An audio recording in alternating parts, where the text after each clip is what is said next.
Stefan Hofer, he represents emerging markets for Bank of Julius Baer. He's economist for emerging markets there. He joins us live via Skype from Hong Kong. Stefan, good morning. Thank you for joining us. Stefan, there is an air of profit booking in US equities and Asian equities. Do you think in the short term both Asian equities and US equities are looking slightly toppy?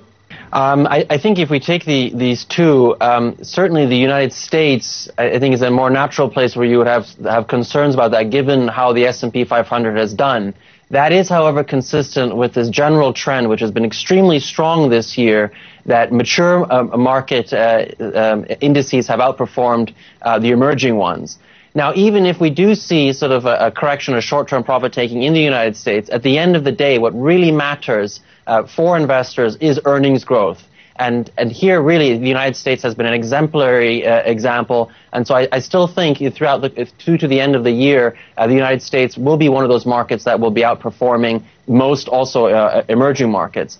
On the Asia side, actually, I think it's slightly different. We have incrementally slightly better news out of China very recently. So there could indeed be a bit of a bounce that might take place in some of the Asian markets off the back of that. But at the same time, I don't see any major catalysts out there on the horizon that would ultimately reverse that basic trend, which we have developed or mature market stock indices doing better than the emerging market ones. Stephen, hi, morning. There's been a spike in the U.S. Treasury yields. You think that could somewhat derail Fed's tapering plan as of now? I don't think so. I think we are today in a slightly different situation than we were at the end of May, when that tapering panic really first hit the markets, and when Treasury yields jumped from 1.6 to 2.6. As this process sort of matures and goes forward, there's a greater acceptance of this inevitable, of course, outcome that U.S. QE is ultimately headed for that exit. The exact pace and timing will create sort of very short-term volatility, but I think that's still a very different environment today than it was on May 22nd, when that language was introduced in terms of Ben Bernanke's statement that really caused the market to become so upset. Yeah, US Treasury yields are at 2.77, which means they've gone above their July levels. And last time in the month of July, when the US bond yields, they went from 2.4 to 2.6. That created some kind of a rout in emerging market debt. Stefan, US economy has stabilized. US economic data in general is looking strong. US bond yields have appreciated. If the background data for US economy is so strong, why is the dollar index still languishing? Yes, I mean, I think we have this sort of, there are a lot of cross currents in the sort of the currency markets, which are certainly complicating the outlook. Broadly speaking, I think we are, especially when we think about the majors, still headed for a period where the dollar will be appreciating. What we have, the major sort of offset against this is the Japanese yen. And if you look at sort of the path in terms of central bank balance sheets, Japan versus the United States. The United States is going to be heading into that shrinking mode, and Japan is heading very resolutely into the expansion mode. That points to dollar strength, yen weakness. So I think these are sort of the broader trends which are very dominant. Euro dollar is a little bit more complicated, and I think here there's an ambiguity there which will make it more difficult to sort of really have a clear path in terms of that currency pair. But in the dollar yen, however, is very unique, and this one really we are still looking for Japanese yen weakness against US dollar strength.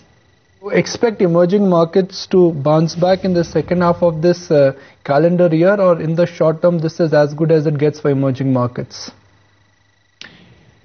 I think when we go back to the very basic fundamentals of where across this world are we seeing strong earnings growth, and where can investors really feel confident that that trend is going to continue? We may have some bounces, we may have some individual firms, and indeed some very interesting individual sectors. I may highlight, for example, here Chinese gas is a very interesting theme. In addition to gaming stocks in Asia are a very interesting theme. But investors are finding it very hard to sort of reverse that major outflow from emerging market assets that have really dominated this year. Here, I mean, fixed income has been very challenging. Also, emerging market equities have suffered a lot in terms of the outflows. And investors are really putting their money where they have a high degree of confidence, and that remains unshaken. As you mentioned, you know, the U.S. economic backdrop is getting better and better. So it's going into U.S. equities. And then we have, once again, the Japan story, which is really gaining more and more traction. I would disagree with some of the recent criticism that we've seen in the market that, you know, this is basically over now for Abenomics. We do not take this view. We think we're at the beginning of that process, not at the end of that process. Finally, Stephen, what's the call on Indian equities? Do you think we are going to see some resilience when it comes to India, especially in the light of, you know, the steps taken by the central bank to control the rupee volatility? Yes, I think right now this is indeed a very exciting, pivotal moment for India. India has, in terms of the equities, and of course, obviously, as you mentioned, also the currency, been an underperformer throughout this year. Although it was widely expected, the certainty now that Mr. Rajan is going to be the next central bank governor for India is indeed a very, very exciting development for this market. The rupee remains a source of concern. International investors are looking very closely at how different EM currencies are behaving. I will highlight, you know, that although they all sold off post May 22nd, some have done a lot better since then. For example, the Mexican peso has really come back. On the flip side of that, Indian rupee and the Brazilian real have sort of really struggled. So now that we have on September 4th a new governor, who, you know, really the financial markets have a huge amount of respect for him. This is now the moment perhaps for some interesting measures to come out there, maybe some interesting communication that will cause a spark and cause a reassessment in terms of the Indian backdrop. International investors are very well aware that the economy in India has been slowing, that PMIs have been not looking good, so there's perhaps an increased sense of urgency that will accelerate a response from the policymakers to reverse this, which indeed markets look for change. If we're going to see that in India now, I think that could be a really pivotal moment to actually cause a nice rally in Indian assets, including the rupee as well. Stephen, good chatting with you. Really appreciate you taking the time out and speaking with us today. My pleasure. Thank you.